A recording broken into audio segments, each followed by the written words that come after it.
The last step in creating your unholy creature is to try to make them look about the same color.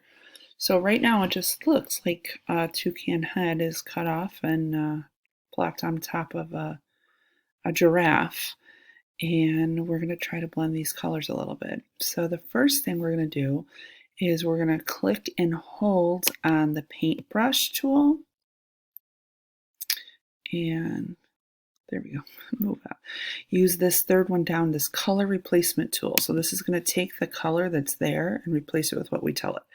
And right now we're on black, so it's going to make it a grayish color. We don't want that. We want kind of this green color, but we don't want to just pick any color green because we don't know. See, that's like a little too fluorescent. Command Z. So now I'm going to take this eyedropper tool and I'm going to pick this exact shade of green. I think that one's good.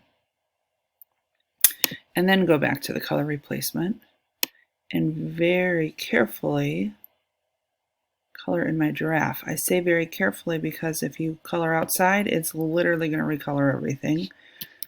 So I would take the time and zoom in and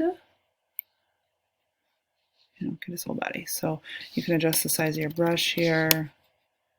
The big belly, it's going to keep the shading for us. And when you're done, make sure you save it.